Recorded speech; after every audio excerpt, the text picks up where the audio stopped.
nós vamos hoje entrevistar esse casal que tem uma história muito bacana de vida. São pais de 2 meninos maravilhosos, porque eu os conheço também, e que vai contar um pouquinho da sua história, da sua experiência.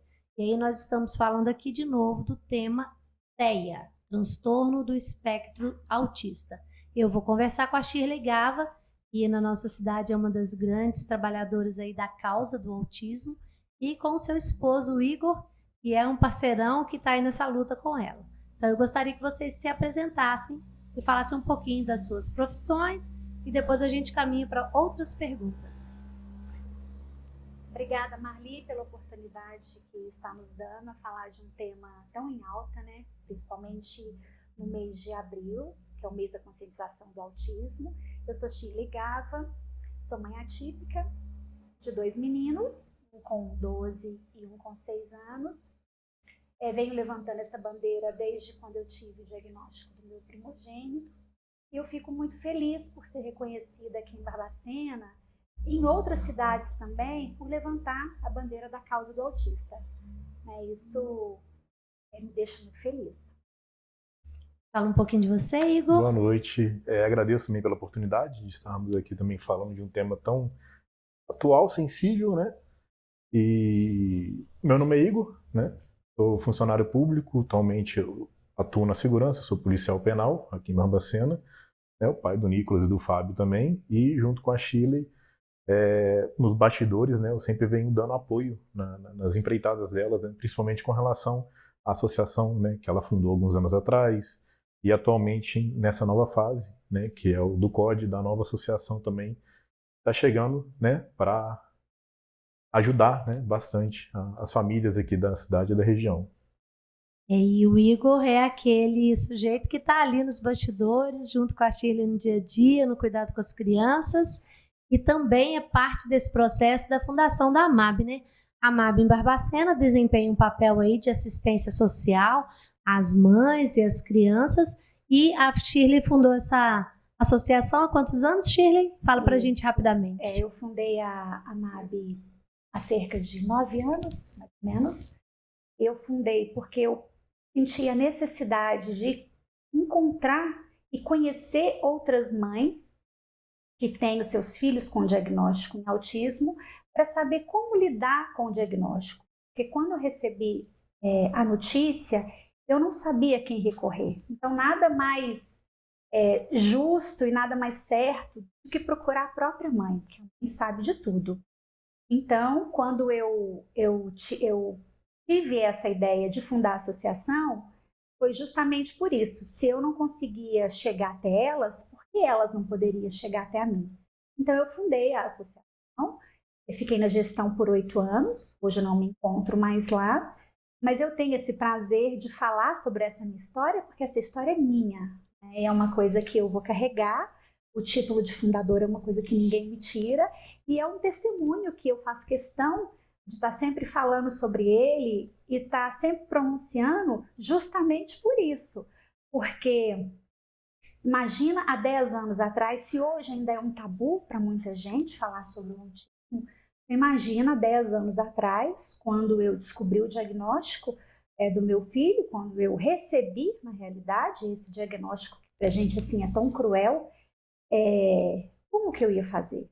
Quem eu ia recorrer? Como providenciar essas terapias? Iriam providenciar através dos órgãos públicos? Iria na rede particular? O que eu ia fazer? Então, assim, isso é uma coisa que as mães, eu ainda em contato com as mães, eu vejo que elas, quando recebem o diagnóstico, elas ficam totalmente desamparadas, elas não sabem o que fazer. E aí elas se escondem seus filhos.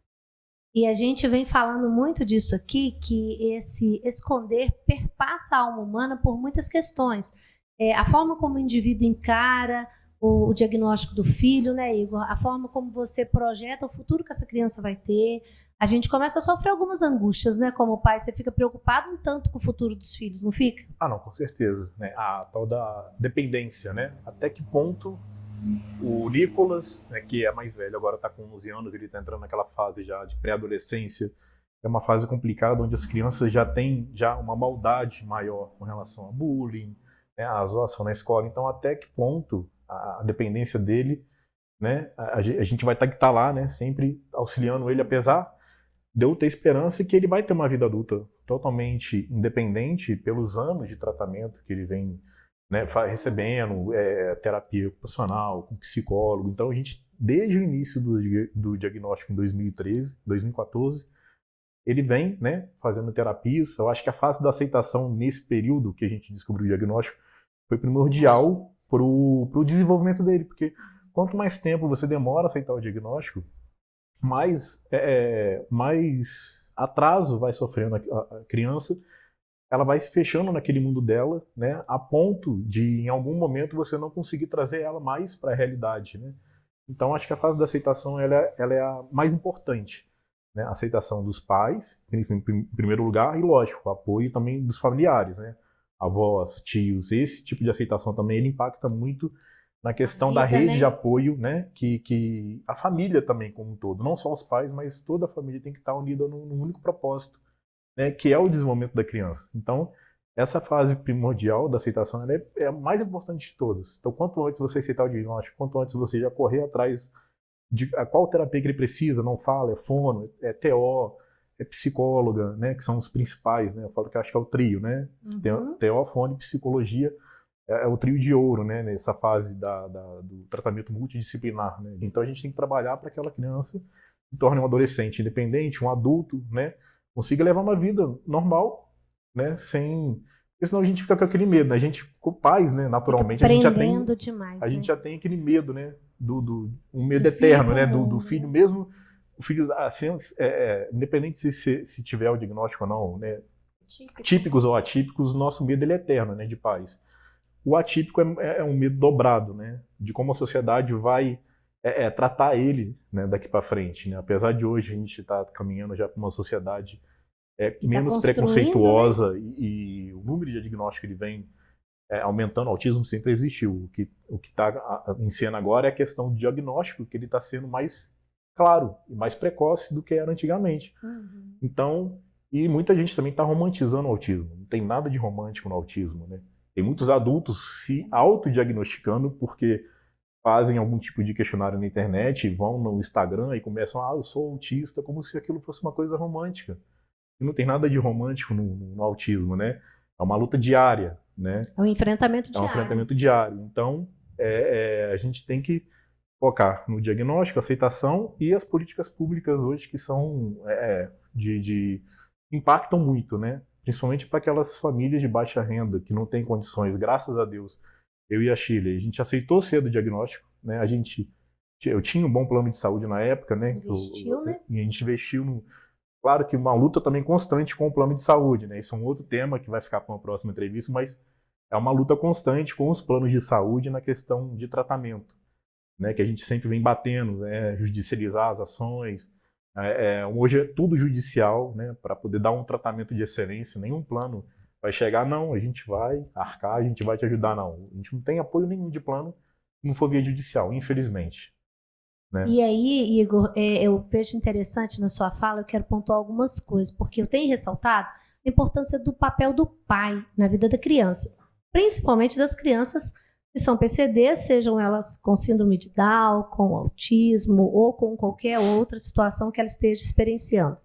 Eu gosto muito da fala do pai, né, Shirley, porque a gente tem feito um trabalho com as mães, né, para as mães se desapegarem um pouco, porque nós, mulheres, quando temos um filho, parece que é um órgão fora do corpo, né? E assim, a mãe, ela faz a gestação, ela cuida, ela está sempre ali por perto, tem uma intuição muito forte, mas o pai é meio que aquele que corta o cordão umbilical, o pai tem que mandar o filho para o mundo. E eu gostei muito da sua fala quando você fala assim, eu acredito que o Nicolas vai ter condições de ser autônomo, de ir para o mundo, de trabalhar, de fazer, porque a gente está investindo.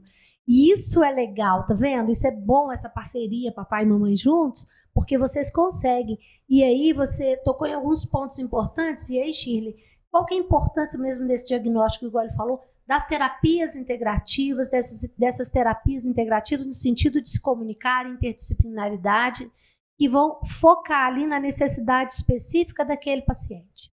É evolução mesmo, né? Quanto mais terapia, mais cedo o diagnóstico, mais trabalhar a fase da aceitação, que a gente sabe que não é fácil. Para o pai ainda é um pouco, vamos dizer assim, um pouco mais razão, mas a mãe é mais emoção, mais coração. Então, às vezes a gente se pergunta, mas poxa, por que eu estou passando por isso? Por que meu filho foi tão desejado, foi tão amado? Por que eu tenho que viver isso agora? E acaba que é o que eu sempre falo por onde eu vou. A mãe passa por aquele luto, naquela fase de luto, porque idealiza a criança de uma forma, né, aguarda tão sonhado no forninho, né? E quando ele vem esse baque desse diagnóstico. Então, assim, trabalhar essa fase da aceitação não é fácil, mas ela é primordial para que os resultados aconteçam. E trabalhar a terapia multidisciplinar e interdisciplinar. Agora, eu acho que de todas as terapias que existem para dar um suporte hoje para a criança dentro do TEA, é essencial a escola. Eu falo que a escola é a porta de entrada da casa. E porque o professor é o primeiro profissional, é a primeira pessoa, vamos dizer assim, estranha, né? Sai da família, do núcleo família, né? Núcleo família, e ele consegue perceber alguma coisa. Então, porque às vezes a gente se acostuma com o jeito da criança em casa e às vezes a gente, até nesse processo de fuga, no processo de aceitação, a gente não quer acreditar que tem alguma coisa para ser visto. E aí vem o professor com esse olhar e vai fazer uma pontuação que a gente precisa colher com o coração aberto para ir na direção daqueles profissionais que vão poder nos ajudar no trabalho de diagnóstico mais específico. Isso mesmo, porque o professor ele sinaliza que tem algo errado, a mãe tem que estar aberta a receber isso e procurar o caminho certo. Poxa, eu atraso na fala, então eu vou para fono. O comportamento da criança não está legal, então eu vou atrás de uma terapia com psicólogo. Então eu acho que isso é essencial. E o professor e a mãe tem que estar sempre, realmente a família, né, tem que estar sempre aberta, porque assim não é porque a escola chamou e a escola já está vindo com colocar defeito, trazer problema para o meu filho. Meu filho não está conseguindo ficar muito tempo sentado. Aí vai falar que o menino é bagunceiro, que o menino é hiperativo, né? Que eles adoram falar isso, é hiperativo. Não, mas a mãe também tem que perceber isso. Tem alguma coisa de diferente. Porque às vezes os pais trabalham o dia todo e colocam a criança em tempo integral na escola. E aí? Não vai lá buscar um feedback, não quer saber como que a criança está, né, no desenvolvimento dela, na semana, como que está funcionando. Então, os pais têm que trabalhar essa interação e essa integração escola-família, família-escola. Isso é muito importante. Você falou num ponto importante, que hoje a gente sabe que muitas famílias precisam sim do tempo integral, né, o período de escolarização e contraturno. Mas os pais têm que ter um cuidado, porque a responsabilidade dos pais é muito grande. Então, às vezes, sai para trabalhar, a criança chega em casa já tarde, cansada, vai fazer uma tarefa ali, quando vê, deita e dorme, e a gente não tem a experiência de um contato maior. Aí chega no final de semana, onde às vezes a gente vai ter um olhar, mas às vezes a gente não quer enfrentar aquilo. Então, quando você fala do trabalho de aproximação da família com a escola e o olhar da escola, é nesse sentido, porque quem vai passar muito tempo com seu filho, às vezes, é o profissional da educação. E ele tem que ser para você um apoio, para que a gente possa chegar a um caminho. E aí acontece isso que eu sei que vocês investiram ao longo dessa vida dos meninos, né? E foi cercá-los de terapia constante, eles saem de um nível de dependência maior e vai criando uma dependência menor, onde hoje eles vão se virando. E isso na psicologia é o que a gente chama de boa educação. A boa educação é quando os filhos não precisam dos pais. Quando os filhos estão crescendo, está precisando menos dos pais, parabéns, sua educação está jóia.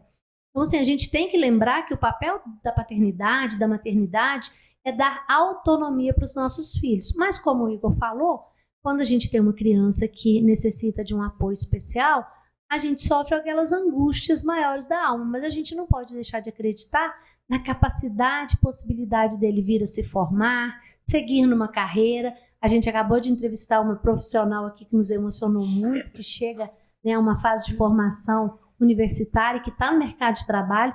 É isso que a gente quer, trabalhar a importância do tratamento, acompanhamento, para que essas crianças cresçam explorando as suas possibilidades, ampliando seus conhecimentos e indo para o mercado de trabalho e atuando da melhor maneira possível.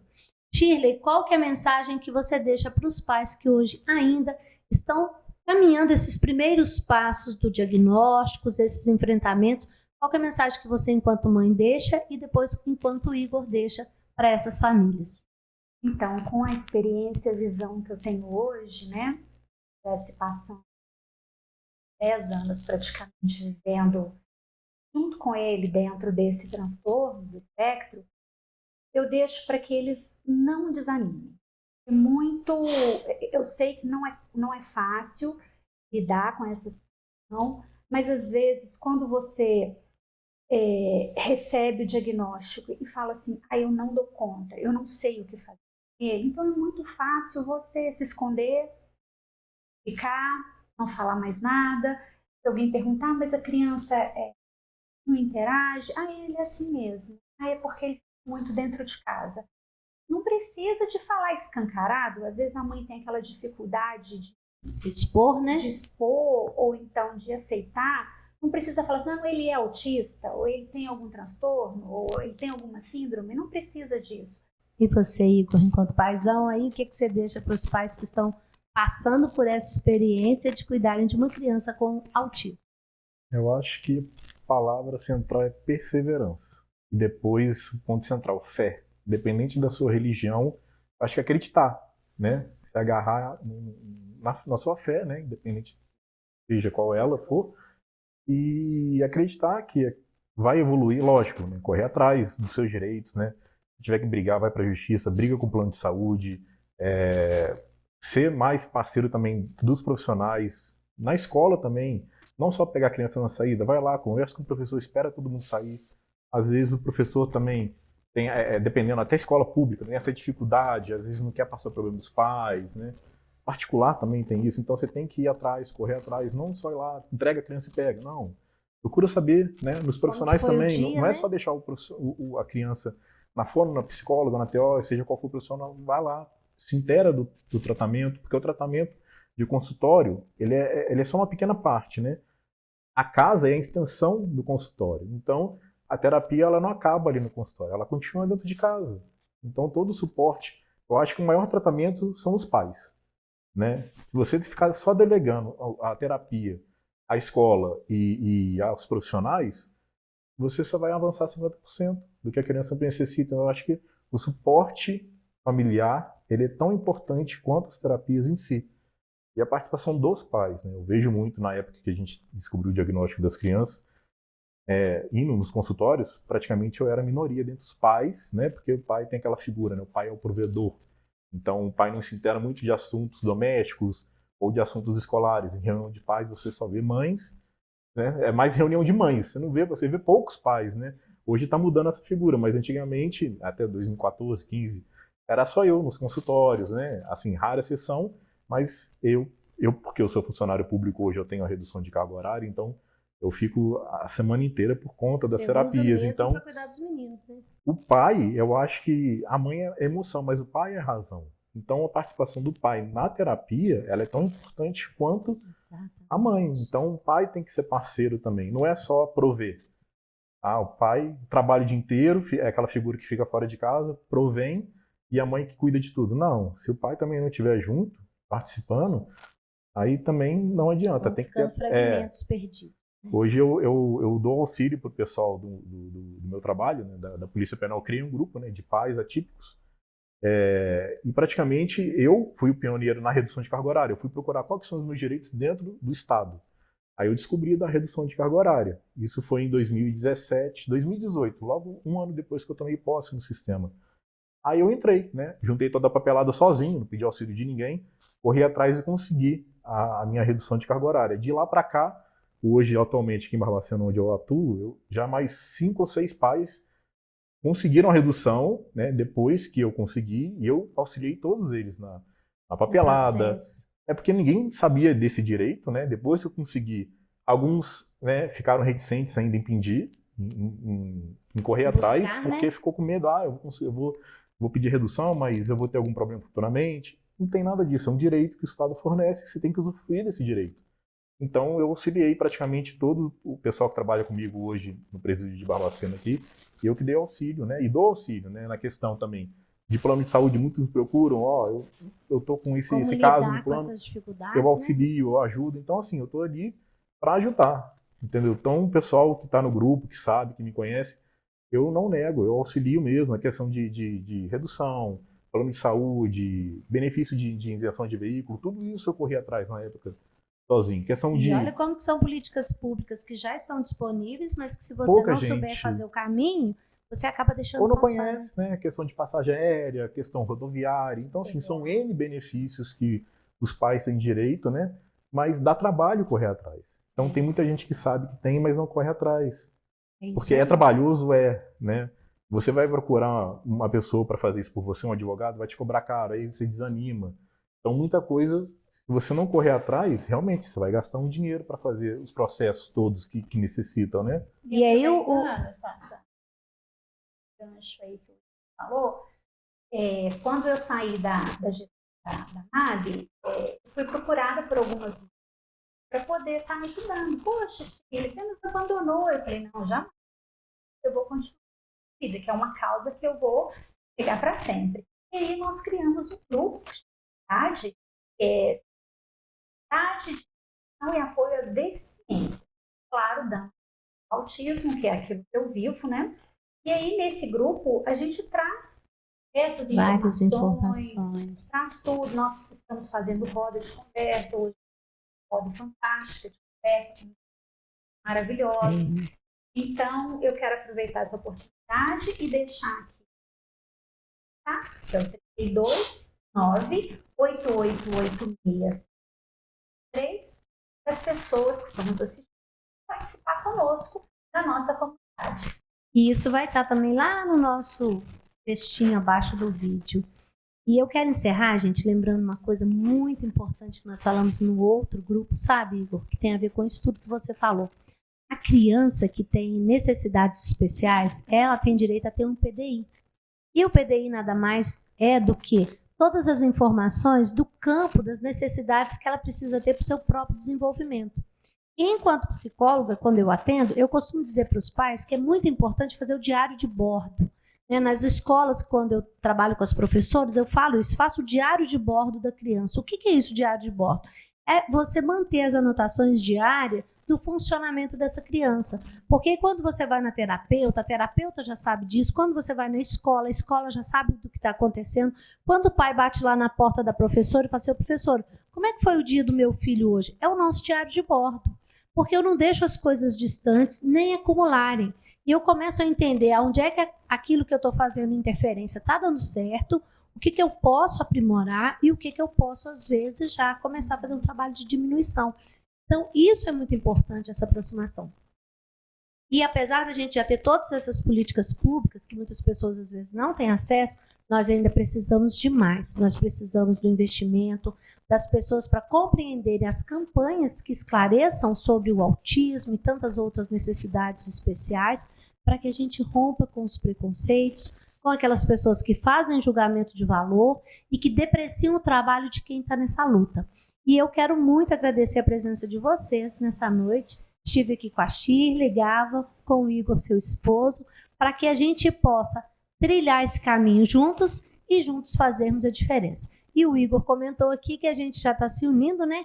Junto de uma nova proposta dentro da comissão, ligada à Comissão de Direitos Humanos e Ética, para que a gente possa dar continuidade a esses trabalhos que a cidade tanto precisa, porque a dignidade da pessoa está sempre em primeiro plano. Que a gente possa seguir em paz. E como eu falei da outra vez, né? Que São Francisco de Assis, né? A quem eu tenho tamanho respeito e admiração, nos faça instrumentos da sua paz. Fique com Deus e um abraço a cada um de vocês. Um abraço, e todo mundo também que precisar de auxílio pode nos procurar. Não sei se algum funcionário público, né, vai assistir, mas se for assistir também, tiver com dúvida, me procura também. Eu não sou especialista em nada, mas eu sempre procuro saber dos direitos e estou aqui para auxiliar também no que der e vier. Até o nosso próximo encontro. Fiquem com Deus.